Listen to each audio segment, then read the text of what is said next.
ነይ ነይ አርሴማ ነይ ነይ ነይ ሰማዕቷ ነይ አድኝን አንቺ ከዓለም ስቃይ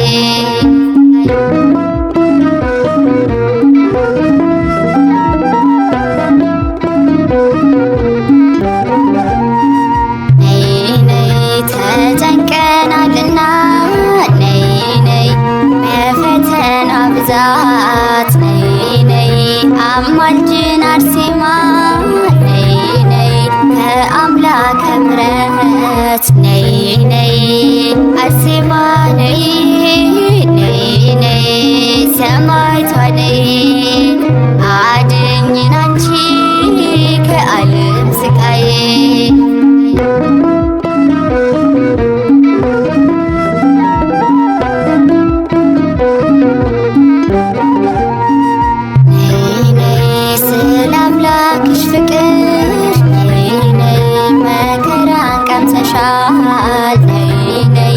የእምነት ተጋድሎ ነይ ነይ በጽናት አልፈሻል ነይ ነይ አርሴማ ነይ ነይ ነይ ሰማዕቷ ነይ አድኝን አንቺ ከዓለም ስቃይ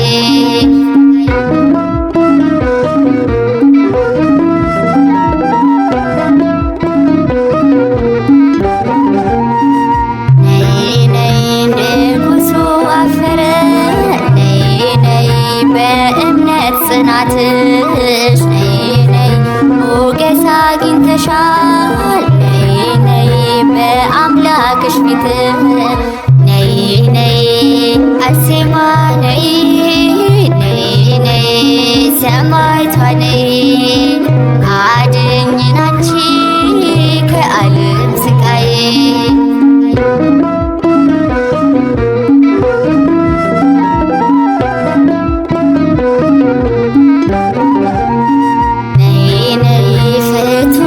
ጸበልሽ ነይ ነይ ታሞ ለተኛው ነይ ነይ መድኃኒት የሆነው ነይ ነይ ቃል ኪዳንሽ ነው ነይ ነይ አርሴማ ነይ ነይ ነይ ሰማዕቷ ነይ አድኝን አንቺ ከዓለም ስቃይ ነይ ነይ አርሴማ ነይ ነይ ነይ ሰማዕቷ ነይ አድኝን አንቺ ከዓለም ስቃይ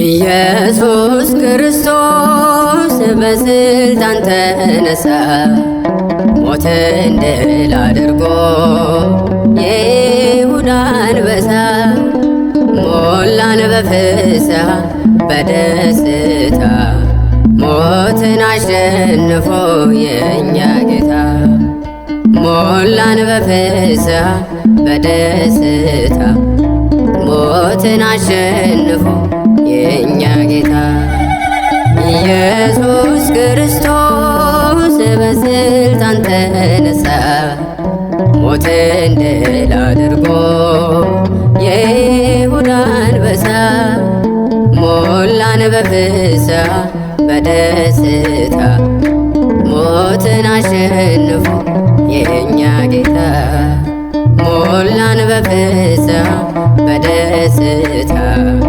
ሞትን አሸንፎ የእኛ ጌታ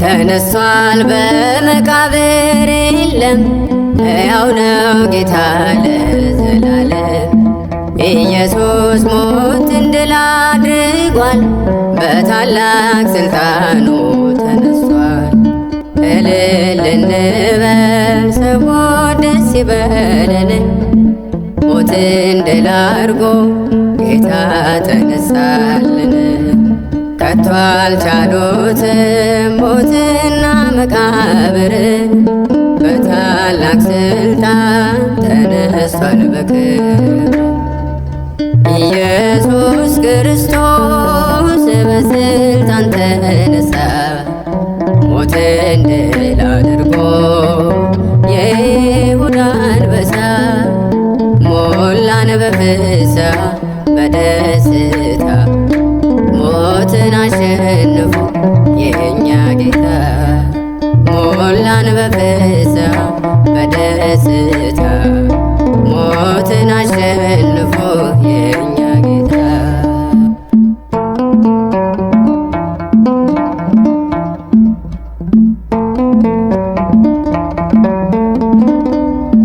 በእሳት ዲያብሎስ ታሰረ የሲኦል መዝጊያው ተሰበረ ደመቀች በብርሃን ምድር ተነሳ ጌታችን በክብር እልል እንበል ሰዎች ደስ ይበለን ሞትን ድል አድርጎ ጌታ ተነሳልን ከቶ አልቻሉትም ሞትና መቃብር በታላቅ ስልጣን ተነስቷል በክብር ኢየሱስ ክርስቶስ በስልጣን ተነሳ ሞትን ድል አድርጎ የይሁዳ አንበሳ ሞላን በፍስሐ በደስታ ሞትን አሸንፎ የእኛ ጌታ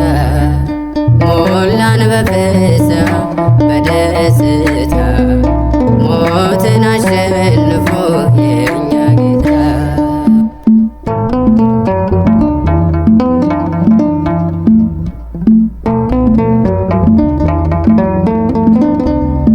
ከሲኦል አዳም ነፃ ወጣ አፈረ ዲያብሎስ ተቀጣ ክርስቶስ ሞትን አደቀቀ ትንሣኤው በብርሃን ደመቀ እልል እንበል ሰዎች ደስ ይበለን ሞትን ድል አድርጎ ጌታ ተነሳልን ከቶ አልቻሉትም ሞትና መቃብር በታላቅ ስልጣን ተነስቷል በክብር ኢየሱስ ክርስቶስ በስልጣን ተነሳ ሞትን ድል አድርጎ የይሁዳ አንበሳ ሞላን በፍስሐ በደስታ ሞትን አሸንፎ የእኛ ጌታ ሞላን በፍስሐ በደስታ ሞትን አሸንፎ የእኛ ጌታ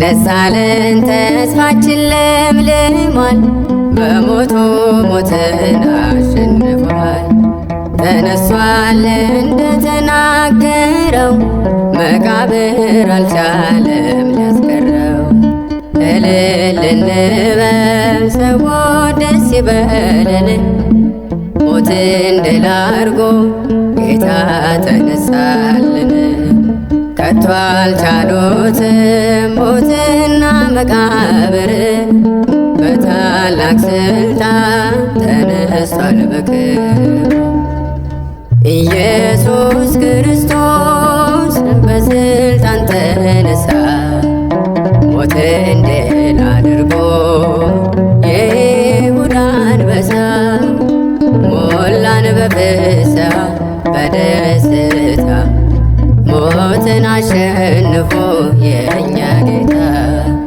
ሞላን በፍስሐ በደስታ ሞትን አሸንፎ የእኛ ጌታ ኢየሱስ ክርስቶስ በስልጣን ተነሳ ሞትን ድል አድርጎ የይሁዳ አንበሳ ሞላን በፍስሐ በደስታ ሞትን አሸንፎ የእኛ ጌታ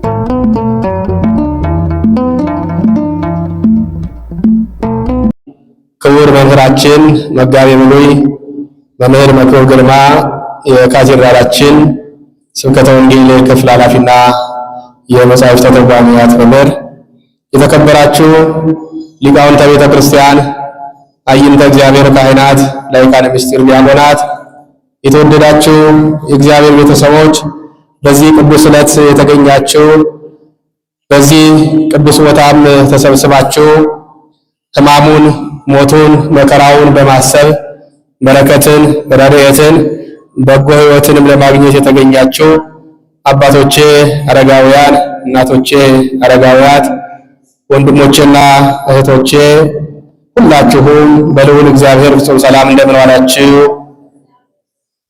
እንደምን ዋላችሁ? እንደምን ቆያችሁ? ምስጋና የባህሪ ገንዘቡ የሆነ አምላካችን ኃጢአታችንና በደላችንን ሳይቆጥር ዕለት ዕለት የምንሰራውን ኃጢአት ትቶልን በደጁ እንድንሰባሰብ ቃሉ እንድናደምጥ ነገም አዲስ ሕይወት እንዲኖረን የፈቀደልን የማይተወን የሚጠብቀን የአባቶቻችን የቅዱሳን አምላክ የኔና የእናንተም አምላክ ቅዱስ እግዚአብሔር ስለማይነገር ስጦታ ሁሉ ስሙ የተባረከና የተመሰገነ ይሁን። እናታችን አማላጃችን ቅድስተ ቅዱሳን ንጽሕት ድንግል ማርያም ስሟ የተባረከና የተመሰገነ ይሁን። እንኳን ለ2018 ዓመተ ምህረት የጌታችን የመድኃኒታችን የኢየሱስ ክርስቶስ የስቅለት መታሰቢያ በዓል በሰላም አደረሳችሁ። እንኳን አደረሳችሁ። እንግዲህ በዮሐንስ ወንጌል በምዕራፍ 3 ከቁጥር 14 ላይ የሚገኘው ኃይለ ቃል ሙሴም በምድረ በዳ እባብን እንደሰቀለ እንዲሁ በእርሱ የሚያምኑ ሁሉ የዘላለምን ሕይወት እንዲኖር እንጂ እንዳይጠፋ የሰው ልጅ ይሰቀል ይገባዋል። ይህንን ቃል የተናገረው ክብር ይግባውና መድኃኒታችን ኢየሱስ ክርስቶስ ነው። የተነገረለትም ከብርሃኑ መመላለስ መልስ በጨለማ ጌታውን ፍለጋ ለሚጓዘው የኦሪት አዋቂ ባለጸጋና ጥበበኛ ሰው ታላቁ ኒቆዲሞስ ነው። ይህም ታላቅ ምሳሌ ለዛሬው ዕለት ለተገለጠው ቀድሞ የተነገረው ትንቢት ነው። ኒቆዲሞስ እንደምናውቀው በምሽት ሄዶ ከመምህር ከጌታችን ከመድኃኒታችን ከኢየሱስ ክርስቶስ ዘንድ ይማር፣ ይጠይቅ፣ ይመራመር ነበረ እና ከተጠየቁ ጥያቄዎች መካከል ለሱ ሁለት ምስጢሮች ተገልጠዋል። አንደኛው ምስጢረ ጥምቀቱ ሲሆን ሁለተኛው ደግሞ ምስጢረ ቁርባን ነው። አንደኛው ከማየገቦ የሚገኘው ከውሃና ከመንፈስ የምንወለድበት ልደታችን ሲሆን ሁለተኛ ደግሞ ከተወለድን በኋላ ዘላለማዊ ሕይወት የምናገኝበት ቅዱስ ሥጋውና ክቡር ደሙ ወይንም ደግሞ የሚፈሰው ደሙ ነው። ይህ እንዲሆን መድኃኒታችን ኢየሱስ ክርስቶስ ፈቃዱ ነውና እና ኒቆዲሞስ በጠየቀው ጊዜ በምሳሌ ነበር የነገረው። ከተማረው ካወቀው ቀድሞ መምህራን ከነገሩት በመጻሕፍተ ብሉያት ላይ ካነበበው የሚያውቀውን ነበረ የነገረው። ለመዳን የሚያስፈልገው የሰው ልጅ የግድ ይሰቀላል። ይህም ደግሞ አስቀድሞ በእስራኤላውያን ሕይወት ተገልጦ ነበረ። በእስራኤላውያን ሕይወት በነጻነት ሕይወታቸው ላይ በተለይም በኦሪት ዘኍልቍ በምዕራፍ 12 ከቁጥር 5 እስከ 9 የሚገኘውን ኃይለ ቃል ለኒቆዲሞስ ይነግረው ነበረ። ይህ ታሪክ ጠቅለል ብሎ ሲታይ እስራኤላውያን እግዚአብሔር ባህርን ከፍሎ ከሰማይ መናን እያወረደ ከዓለት ላይ ውሃን እያፈለቀ ጠላቶቻቸውን እያሸሸ እየገደለ እያሸነፈላቸው ያንን የባርነት ሕይወት ተላቀው በነጻነት እንዲመላለሱ በመላእክት እንዲሁም ደግሞ በሊቀ ነቢያት ሙሴ መሪነት እግዚአብሔር እያገዛቸው ያንን የጨለማ ያንን የባርነት ዘመን በሚሻገሩበት ጊዜ በበረሃ በኖሩበት ሰዓት እጅግ በጣም ተዳክመው ነበር ይላል። የመዳከማቸው ምክንያት የመጀመሪያው ብዙ መንገድ ስለተጓዙ ሲሆን ሁለተኛው ግን የሚያበረታውን የሚያጽናናውን የሚያሻግረውን ጉልበት የሆነውን እግዚአብሔርን መርሳታቸው ነበረ። በዚያ በባህር እያሉ በደከሙ ጊዜ በእግዚአብሔር ላይ እንዲሁም ደግሞ በሚመራቸው ሙሴ ላይ ማማረር ጀምረው ነበረ። በባርነት ብንኖርም እንኳን ተርበን ተጠምተን አናውቅም ነበረ። ነፃነት ያስፈልጋችኋል፣ ነፃ ትሆናላችሁ ብለህ ከግብፅ ካወጣሃን በኋላ ዛሬ እንድንራብ ዛሬ እንድንደክም አደረከን። ቶሎ ብለህ ወደ እግዚአብሔር ጸልይ፣ ድካማችን እንዲህ እንዲሆን አንፈልግም እያሉ እስራኤላውያን በተለያየ ጊዜ ያንጎራጉሩ ያማረሩ ነበር ይላል። ከማማረር እግዚአብሔር አምላካችን ይሰውራል። ባገኛቸው ፈተና ምክንያት ያማርሩ ነበረ። ታላቁን ተአምር ታላቁን እግዚአብሔርን ዘንግተው በጊዜያዊ ችግሮቻቸው አማካኝነት በእግዚአብሔር ላይ ያጉረመርሙ ነበር። ስለዚህ እግዚአብሔር ደግሞ የሚያጉረመርመውን ሕዝብ ይቀጣልና ባጉረመረሙበት ልክ እባቦች ከዚያ ከምድረ በዳ እየወጡ እየነከሱ ይገሏቸው ነበር ይላል። እነዚያን እባቦች መቋቋም አልቻሉም ነበረ። ወገኖቼ ችግሮቻችንን ህመሞቻችንን የምንቋቋመው ማን ከኛ ጋር ሲሆን ነው? ማን ከኛ ጋር ሲሆን ነው? እግዚአብሔር ከሁላችን ጋር ይሁን። ምናልባት ጥቂት ደቂቃ ስለሆነ የትምህርት ሰዓት ጸሎት የምትጸልዩ የምትሰግዱ ትንሽ አረፍ በሉ። ትንሽ አረፍ በሉ። ሁላችሁም እረፍት ያስፈልጋቸዋል። ትንሽ አረፍ በሉ። ጥቂት እንረፍና ጥቂት ደቂቃ ብቻ ተማምረን እንመለሳለን። ስለዚህ እግዚአብሔር ከነሱ በተለየ ጊዜ በልባቸው ማማረር ገባ። እነሱ ሲያማርሩ ደግሞ እግዚአብሔር በበረሃ እባብ ቀጣቸው ይላል። ስለዚህ ከደከመው በላይ ከተራበው በላይ በእባብ እየተነደፈ የሚሞተው በዛ። ሕዝቡ በተለያየ ምክንያት እየሞተ ነው። ስለዚህ ሞታቸው በበዛ ጊዜ ወደ ሙሴ ድምፃቸውን ከፍ አድርገው እባክህ እባቦቹ በልተውን ገደሉን፣ ቁጥራችንን ቀነሱት፣ አጠፉት፣ ርስታችንን እንወርሳለን ብለን ከመንገድ ቀረን፣ ለጠላቶቻችን መዘባበቻ ሆንን። ስለዚህ ወደ እግዚአብሔር ጸልይና እነዚህ እባቦች እኛን መብላታቸውን እንዲያቆሙ ከእግዚአብሔር ጋር ተነጋገር፣ ጸልይልን አሉት ይላል። ሙሴ በሕዝቡና በእግዚአብሔር መካከል ያለ ታላቅ ነቢይ ነው።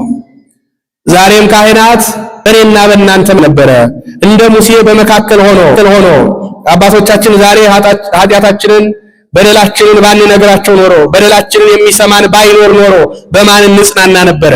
የሚበድሉ ቢሆንም እንኳን እግዚአብሔር ግን ሙሴን በመካከላቸው ስላደረገላቸው እስራኤላውያን ይጽናኑ ነበረ።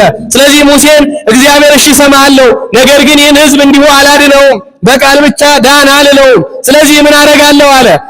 እኔ የማዝህን ታደርጋለህ። በዚያ በትእዛዙ መሰረት ሕዝቡ ከሚነክሰው እባብ ይድናል አለ። ትእዛዙ ምንድነው? ብረት አዘጋጅ፣ ያንን ብረት እሳት አዘጋጅና በእሳት ውስጥ አስገባው፣ በእሳት ውስጥ ይቅለጥ። ከቀለጠ በኋላ ቀጥቅጣችሁት ጊዜ የነደፋችሁ የእባብ መርዝ ከውስጣችሁ ይወጣል። የሚነድፋችሁም እባብ በእናንተ ላይ ኃይል አይኖረውም። ስለዚህ ትድናላችሁ አለ። ክብርና ምስጋና ለእግዚአብሔር ይሁን።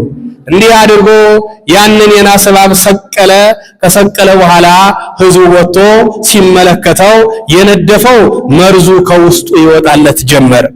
ሊነደፍ የተዘጋጀው ደግሞ ያ መርዝ አቅም አጥቶ ኃይል አጥቶ መናደፉን ትቶ ሕዝቡ በነጻነት ይኖር ጀመር። እግዚአብሔር አምላካችን ክብርና ምስጋና ለስሙ ይሆንልን።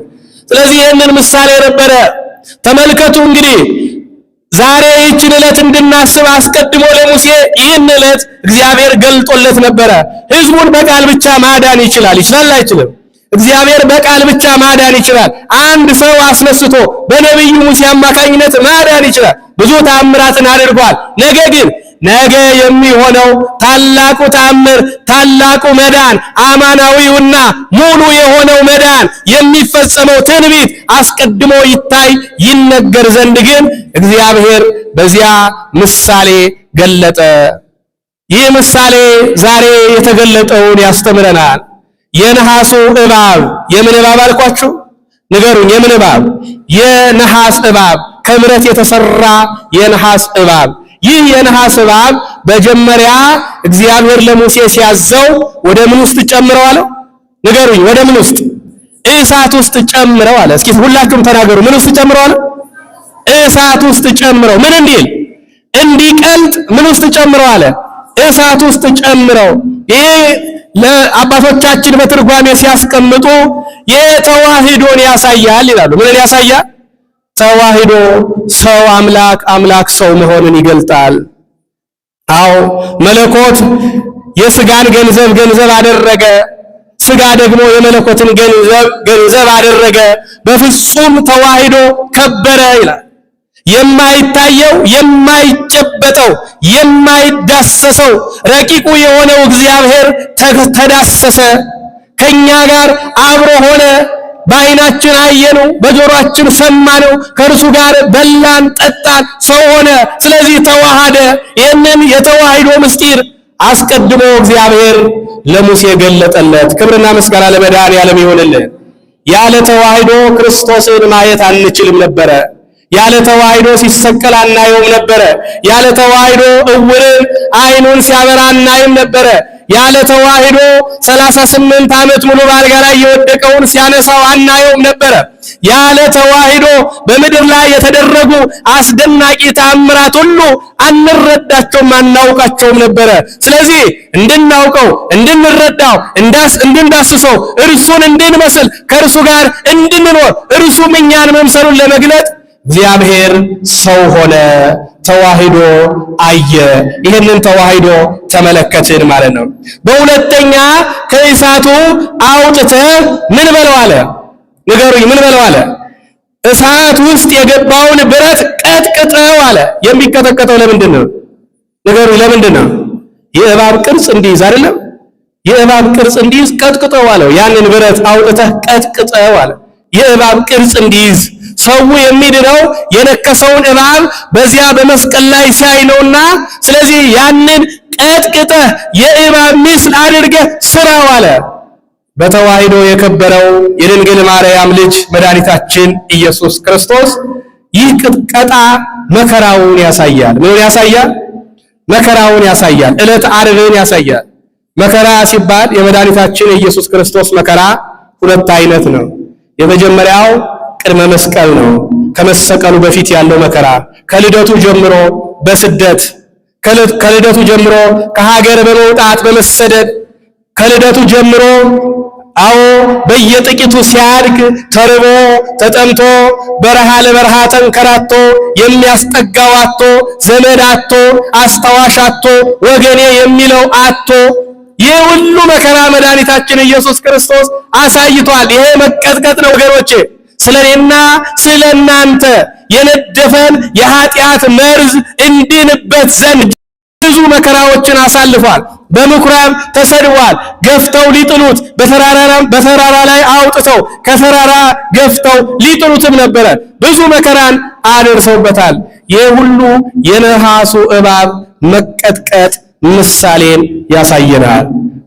ጊዜ መስቀል ሁለተኛውና ትልቁ ዛሬ የምናስበው መከራ ነው።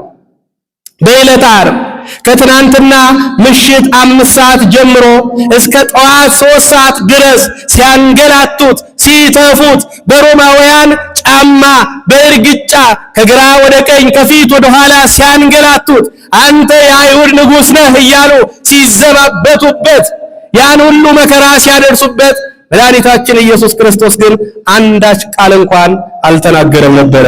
ሁሉን ነገር በዝምታ ያሳልፈው ነበረ። መከራ ሲመጣ ለመናገር የምንቸኩል፣ ለማማረር የምንቸኩል፣ ድካም የሚለን ተስፋ እንድንቆርጥ የሚያደርገን መድኃኒታችን ኢየሱስ ክርስቶስ በመከራ በዝምታ እንዴት ማለፍ ሲያስተምረን ያን ሁሉ መከራ ሲናገሩት ደግሞም ሲተፉበት ደግሞም ያመናቸው ሲከዱት አናውቅህም ሲሉት አብረው የበሉት አብረው የጠጡት ቅዱሳን ሐዋርያት ከእርሱ ሲርቁ መድኃኒታችን ኢየሱስ ክርስቶስ ይህን ሁሉ በዝምታ ይመለከት ነበረ። ይሄ መከራ መቀጥቀጡ ነው ወገኖቼ። ይሄ መከራ ከቃል በላይ የሆነ ነው። ስለዚህ በዚህ ጊዜ መድኃኒታችን ኢየሱስ ክርስቶስ ከ3 ሰዓት ጀምሮ እስከ 6 ሰዓት እስከ መስቀል ያክል 15 ያክል የመስቀል መንገድ ተብሎ የሚጠቀስ አስደናቂ ነገሮች ተደርገዋል። በዚህ ሁሉ ሂደት መድኃኒታችን ኢየሱስ ክርስቶስ ለሰው አእምሮ የሚከብድ መከራዎችን ፈጽሟል። እኛ ተናግረን የምንጨርሰው አይደለም። የትኛውም አዋቂ ቢመጣ የክርስቶስን መከራ ሊገልጠው የሚችል የለም። በፍጹም የክርስቶስን መከራ እገልጣለሁ የሚል የለም። በዚያ ልክ አእምሯችን መረዳት አንችልም። እንዲያውም ክርስቶስ ራሱ ቢናገር እንኳን እኔና እናንተ መረዳት አንችልም። የመከራው ጥልቅነት ከምንገልጠው በላይ ስለሆነ ማለት ነው። ይሄ ሁሉ ግን ስለኔና ስለናንተ የተከፈለ ዋጋ ነው።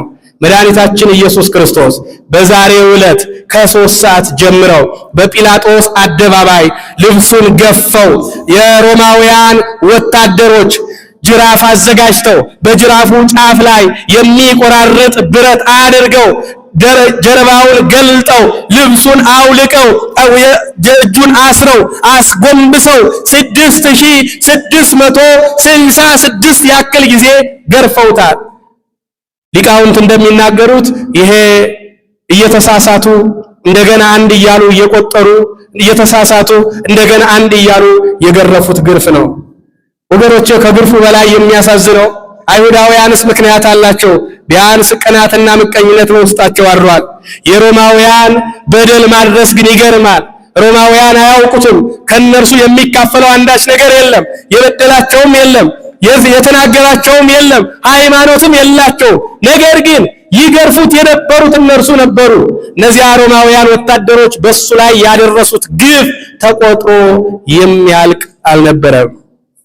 አዎ ልብሱን አውልቀው መስቀሉን አዘጋጅተው ወደ ጎልጎታ ወደ መሰቀያው ቦታ ሲሄድ መድኃኒታችን ኢየሱስ ክርስቶስ ከአንድም 3 ጊዜ አቅም አንሶት በመሬት ላይ ይወድቅ ይፍገመገም ነበር ይላል። ይወድቅ ነበረ። ሕዝቡ እስኪገረም የሚገርመው እነዚያ ሰዎች ከግራና ከቀኝ ሆነው ይመለከቱት ነበረ። አስቀድመው በፍርድ አደባባይ በጲላጦስ ዘንድ ሆነው ስቀለው እያሉ የጮሁት ያዳናቸው በሆሳዕና ያመሰገኑት ልቧ ተሰበረ። የልጇን ፊት ስታይ ያ የሚያምር ደም ግባቱ ያ ውበቱ በደም ተሸፍኖ እነዚያ ለማየት የሚያሳሱ በስደት እያየች ያሳደገቻቸው አይኖች አዎ በስደት ከእርሱ ጋር ራበኝ ጠማኝ እያለ ከሷ ጋር ያ የሚያምር የተዋበ ጉንጮቹን ባየች ጊዜ አልቆ አዘነች ድንግል ማርያም። ለሱ ስትል ተሰዳለች። ለሱ ስትል ከሰው ከሀገሯ ተለይታለች። ለእርሱ ስትል ወደማታቀው ሀገር ሄዳለች። ለእርሱ ስትል ብዙ መከራን በውስጧ ተቀብላለች። ጀርባዋ ዝሏል፣ ወገቧ ጎብጧል፣ አይኖቿ በእንባ ተሞልተዋል። ይህን ሁሉ ነገር ለፍታ ያሳደገችው ምትክ የሌለው አንድያ ልጇ በደም ተሸፍኖ ባየች ጊዜ ግን አለቀሰች። ያለቀሰችው ግን ወደ ውስጧ ነበረ። ድንጋይ እንደተሸከመ ሆነ ልቧ። ልትቋቋመው የማትችል የተሰበረ ልብ ያዘች። ድምጿን ከፍ አድርጋ ልጄ ወዳጄ ይሄ ሁሉ መከራ ለአንተ ይገባል። ይሁዳ ሌባ ለእርሱ ይገባ ነበር። አንተ ግን በዚህ እንድትሆን ይሄ መከራ እንዲደርስብህ ተገቢ አልነበረም። ምክንያቱም ከእናት በላይ የልጅን ንጽሕና የሚያውቅ የለም። ከእናት በላይ የልጅን ደግነት የሚረዳ የለም። ከእናት በላይ ልጅን ማሳደግ ለዚህ ማዕረግ አድርሶ በመከራ መስቀል ማየት የሚከብድ የለም። የምትናገረው እስክታጣ ድረስ ድንግል ማርያም ከፊቷ እንባዋ እስከሚደርቅ አዘነች ይላል። ይህ ሐዘኗን ተመለከተ። መድኃኒታችን ኢየሱስ ክርስቶስን እያዳፉ ወሰዱት። ከዚያ ከጎልጎታ ከመሰቀያው ቦታ አደረሱት። እሱ ብቻውን ሊሰቀል አይገባም ብለው በግራና በቀኝ ሌሎች ወንበዶች አገር ያስፈቱ ሰው የከበዱት ለሰው ያስቸገሩ ሌቦች 2 ወንበዴዎች አመጡና በግራና በቀኝ መስቀላቸውን አቆሙ። እነዚህ ወንበዴዎች ኃጢአት ስላለባቸው ፍርድ ስለሚገባቸው በዚያ ዕለት መሰቀል ስላለባቸው ብቻ አይደለም፣ ክርስቶስ ወንጀለኛ ነው ብሎ እንዲፈረድበት የመጣ ሁሉ በግራና በቀኝ ያሉትን የሚታወቁትን ወንበዴዎች እያየ ይሄም ወንበዴ ነው፣ የወንበዴዎች አለቃ ነው እንዲባል ስለፈለጉ በግራና በቀኝ ጥጦስና ዳከርስን በግራና በቀኝ አድርገው ሰቀሏቸው። ክርስቶስንም በመሃል አድርገው ሰቀሉት። ከቀኑ 6 ሰዓት ጀምረው ሲሰቅሉት ዓለም ሁኔታዋን ለወጠች። በሰማይ ፀሐይ ብርሃኗን ነሳች፣ ጨረቃ ደም ሆነች፣ ከዋክብት ረገፉ። የጌታችን የፈጣሪያችን የፈጣሪ ዓለማት የመጋቤ ዓለማት የክርስቶስን እርቃን አናሳይም ብለው ከዋክብቱ ረገፉ ይላል። ፀሐይ ብርሃኗን ነሳች። እንዴት አድርጌ የፈጠረኝን ጌታ አካሉን ርቃኑን አሳያለሁ አለች። እንዴት አድርጌ በደም የተሸፈነ ሰውነቱን ለሰዎች አሳያለሁ፣ ስለዚህ እኔ የምችለውን ላድርግ አለችና ብርሃኗን ነሳች፣ ጨረቃ ደም መሰለች። ያን ጊዜ መድኃኒታችን ኢየሱስ ክርስቶስ በመስቀል ላይ ይቃትት ነበረ። አዎ ይቃትት ነበረ። የሚቃትተው መከራ ያደረሱበትን የገረፉትን ያን ሁሉ ያደረጉትን ሁሉ ይቅር ይል ነበር። ምን ይላል? የሚያደርጉትን አያውቁምና ይቅር በላቸው እያለ ይጮህ ነበረ። ጌታዬ አዎ ኤሎሄ ኤሎሄ ላማ ሰበቅታኒ፣ አምላኬ አምላኬ ለምን ተውከኝ እያለ ይጮህ ነበር። ተጠማው እያለ ድምጹን ከፍ አድርጎ ይጮህ ነበረ። በዚህ ጊዜ መራራ ሐሞትን ሆምጣጣን አምጥተው ሰጡት። ያ ትንቢት ይፈጸም ዘንድ አልጠጣውም። ነገር ግን እነሱ ጨካኞች በልባቸው የጨከኑ መሆናቸው ታየ። ክርስቶስም ያንን መራራ ሐሞት ለእርሱ አቀረቡለት። ይህ ሁሉ መከራ እየደረሰ በእርሱ ላይ መከራ እየደረሰ የዓለም ሁኔታ ግን ይቀየር ነበረ። ከዋክብት ይረግፉ ነበረ። አዎ ቀለያት ይሰነጠቁ ነበረ። የነጎድጓድ ድምፅ ይሰማ ነበረ። ዓለም እስከዛሬ አይታ የማታውቀው ድቅድቅ ጨለማን ያለ ሰዓቱ ተገለጠ። በዚህ ጊዜ ከግራ ከቀኝ ተሰልፈው ተሰቅለው የነበሩት እርስ በርሳቸው ይነጋገሩ ነበረ። ያ በግራ ተሰቅሎ የነበረው ሽፍታ እንዲህ ይላል፣ አንተ የእግዚአብሔር ልጅ ነኝ ትልም አይደል ይላል። እንግዲህ ይገርማቸዋል። ከስር ያሉት በሕይወት አለን የሚሉት በአካል በግብር በሐሳብ የሞቱት ክርስቶስን ይዘባበቱበት የነበረውን ቃል በግራ ያለውም ይናገር ነበር። የእግዚአብሔር ልጅ ነኝ ትልም የለ ና ውረድ፣ ራስህን አድን፣ እኛንም አድነን እያለ ይሳለቅ ነበረ። በቀኝ ያለው ያ ወንበዴ ግን እንዲህ ይላል፣ አንተ እግዚአብሔርን አትፈራም? እኛ ስለ በደላችን ስላጠፋነው ጥፋት ይሄ ሁሉ ተገብቶናል። እርሱ ግን አንዳች በደል የለበትም፣ በደል ሳይኖርበት እንደኛ ወንበዴ ተደርጎ ተሰቀለ። ነገር ግን አለ ጌታ ሆይ በመንግስት በመጣህ ጊዜ አስበኝ አለ። እና በግራ ሲዘብትበት ለነበረው መድኃኔ ዓለም በመስቀል ላይ ሆኖ አንዲት ቃል አልተናገረውም፣ አልመለሰለትም። በቀኝ ላለው ግን ጌታ ሆይ በመንግስት በመጣ ጊዜ አስበኝ ስላለው ወዲያው ድምፁን ከፍ አድርጎ እውነት እልሃለሁ ዛሬ በገነት ከኔ ጋር ትሆናለህ አለው። ክብርና ምስጋና ለመድኃኔ ዓለም ይሁን። አዎ እግዚአብሔር ስንገለው፣ እግዚአብሔር በኃጢአት ስንገለው፣ እግዚአብሔር በበጎ በመጥፎ ስራችን ስንገለው፣ እግዚአብሔር በክፉ ስራችን በበደላችን ስንወጋው፣ የእሾህ አክሊል ስንጭንበት የምንኖረውን ሁሉ እግዚአብሔር አይመልስም። ምክንያቱም የኔና የእናንተን መመለስ ሁሉ ጊዜ እግዚአብሔር ስለሚጠብቅ ማለት ነው። እና ይህ ሁሉ ተአምር ተደረገ። በመጨረሻ መድኃኒታችን ኢየሱስ ክርስቶስ ተፈጸመ ብሎ ራሱን ዘንበል አድርጎ ቅድስት ነፍሱን ከቅድስት ስጋው ለየ። በዚህ ጊዜ ያ የተማረው ስለ ናሱ እባብ የተገለጠለት በማታ ተገኝቶ ያንን ምሳሌ እያብራራ ያስተማረው ኒቆዲሞስ እየበረረ መጣ። በመስቀል ላይ ሲያይ ጨርቅ ሆኖ ነበረ። ለመታየት እንኳን እንወደው ዘንድ ደም ግባት አልነበረውም ተብሎ በነቢዩ በኢሳይያስ የተነገረው ትንቢት በዚያ በመስቀል ላይ ተገልጦ አየ። እንደ ብራና ተወጥሮ ስጋው አልቆ አጥንቱ ተቆጥሮ፣ አዎ ማንም ክርስቶስ ነው ብሎ ለመለየት እስኪቸገር ድረስ ያንን መከራ በእርሱ ላይ ባየ ጊዜ ያስተማረው የናሱ እባብ ምሳሌ ትዝ አለው። በዚህ ጊዜ የትምህርቱ መገለጥ ነውና ከልቡ አዝኖ ለእርሱ ሲል ግን ዋጋ እንደከፈለ ስለተረዳ ያን ቅዱስ ሥጋውን ከአርማቴዎስ ከዮሴፍ ጋር ሆኖ ከዚያ ከመስቀል ላይ አውርዶ በሚያምር በተዋበ ልብስ ገንዞ በአዲስ መቃብር እንዲኖር አደረገው። ስለዚህ የመማር ውጤት በዛሬው ዕለት ተገለጠለት ማለት ነው። እንግዲህ ይሄ መቀጥቀጥ ለኔና ለነደረገ መከራ ነው። መቀጥቀጥ ግን ብቻ አይደለም፣ የእባብ ቅርጽ ይዞ በመስቀሉ ላይ ምንም እንድናየው ኃጢአታችንን እያሰበ እንድንኖር ለኔና ለእናንተ ሲል ከፍ ብሎ ተሰቀለ። አዎ ከፍ ብዬ በተሰቀልኩ ጊዜ ሁሉን ወደ እኔ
ብርሃኔ ከፈኖ ብርሃኔ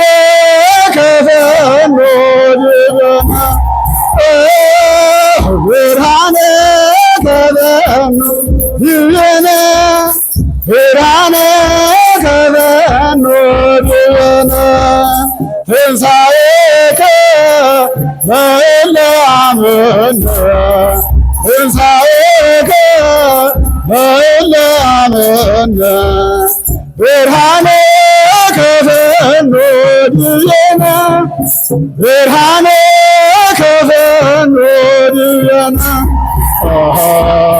ብርሃነ ከፈኖ ድየነ ብርሃነ ከፈኖ ድየነ ትንሣኤከ ለእለ አመነ ትንሣኤከ ለእለ አመነ ብርሃነ ከፈኖ ድየነ ብርሃነ ከፈኖ ድየነ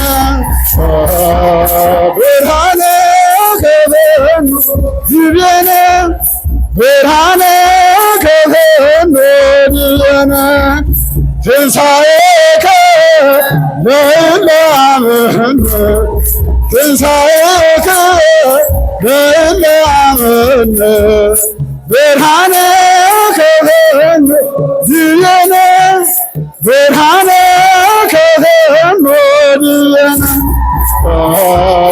ብርሃነ